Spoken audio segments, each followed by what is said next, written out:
The chief executive officer of the World Economic Forum, Børge Brende, stepped down from his post after 8 years on February 26th.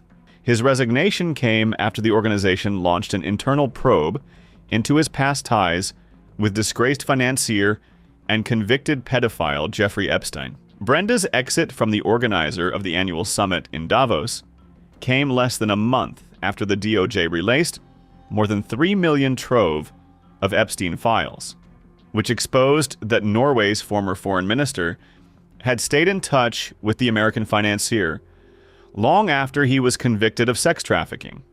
According to the documents released by the DOJ, the WEF head was seen planning against the United Nations and even agreed with Epstein that Davos can replace the UN.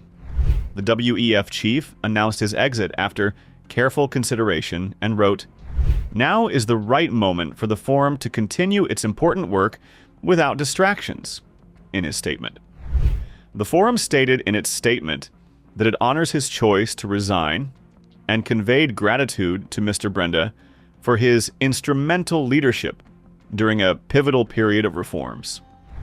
The World Economic Forum opened its investigation in early February 2026 after the U.S. Department of Justice released a major tranche of files on Epstein, which revealed many names and drew fresh scrutiny to the matter. However, the forum has not provided any information about the nature of Brende's ties with Epstein, and it is also not confirmed whether the probe will continue even after his resignation. The WEF announced that Alois Swingy will take on the role of interim president and chief executive as the board oversees the leadership transition. Borge Brende's resignation comes as a surprise, as just a month ago on January 21st, he was at Davos sharing the stage with U.S. President Donald Trump, who was also mentioned in the Epstein files more than 1,000 times. However, the duo did not discuss Epstein on stage. They discussed the economy, Greenland, and U.S. foreign policy. The U.S. economy is doing really well. But how to sustain this growth moving forward? Because there's always a recession looming around the corner. Well, you know, the one thing about economies and recessions is sometimes you get hit unexpectedly and there's nothing you can do about it. All brilliant people, but there's nothing. One example was COVID. We had an economy going at levels like nobody had ever seen my first 2.5, 3 years. And then I heard the word pandemic, not COVID. They came up with that name over a period of time. We won't get into that. But I heard the word pandemic. And I had a poll come out that was so strong just prior to that. And I was with the two best pollsters, McLaughlin and Fabrizio. And they said, "Sir, George Washington and Abraham Lincoln, if they came back and ran as president and vice president, they couldn't beat you." And then what happened is the following day, I was told to stay tuned because there's something really bad happening in China. There are bodies laying all over Wuhan, right around that certain building that we talk about. I always said it came from Wuhan. It did come from Wuhan. And they were body bags. We saw it by satellite.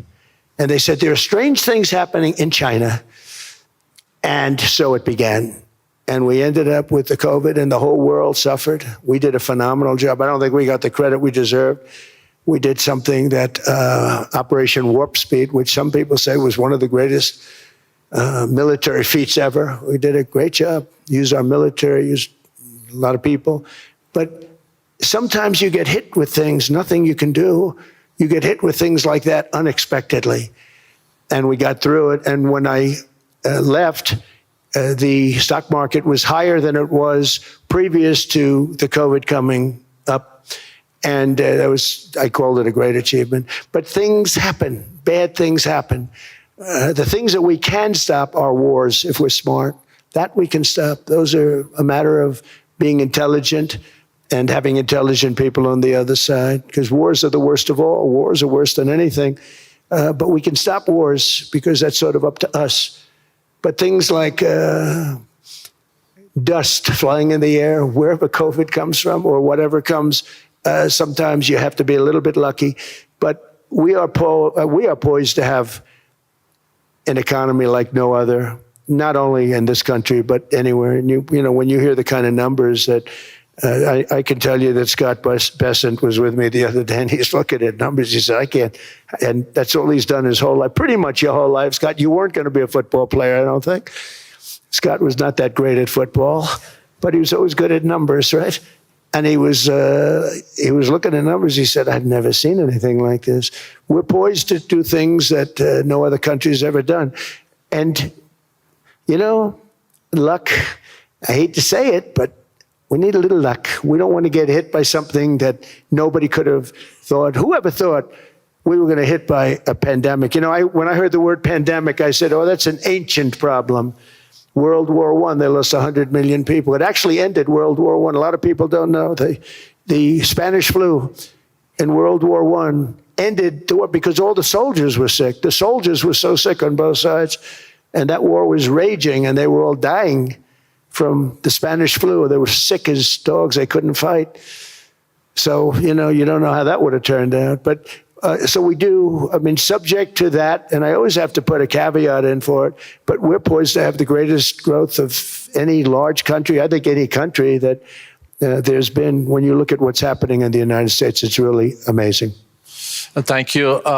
One thing that maybe keeps you up at night, I know you don't sleep that much anyway, Mr. President, is the debt. The U.S. debt is high, is now the biggest expenditure on your budget. How to get out of that impasse? Well, the big thing is growth. I mean, growth is the way. If we grow like this, we go from having a $37 trillion. We go from having high debt to low debt. But we also are cutting expenses, you know, the old-fashioned way. We have extraordinary growth. I think we're going to be growing our way out. I think we're going to be paying off debt. We're taking in tremendous money from tariffs fairly. And again, I'm using them judiciously. You know, Switzerland's a case study. I could have gotten much more. I could have asked for much more. But we're using them judiciously. But I think growth, most importantly, and then cutting costs. Now, if you take a look at Minnesota, $19 billion in fraud and other things. People going to airports, they came into the country, they don't have 10 cents, and they're leaving with hundreds of thousands of cash in their bags. When we get to that, and our DOJ, Pam, and Todd, and all the people that work over there, and all of the people that work in here, I can tell you, Scott Bessent is working on that. It's a priority, right? You have your whole team. We're in there looking for where this money is coming from, how much it is. It could be more than $19 billion. Can you believe that? That's just one state. If we were able to cut out 50% of the fraud, 50%, and we should be able to do better than that, we would have a balanced budget without having to talk about even growth. So we have a lot of options, but we're working very hard on that. That's a big deal. It's not just the protests, the fake protests done by agitators and, you know, professional insurrectionists. That's what they are. They're professional troublemakers. But we are looking very strong at the money too in Minnesota and other places.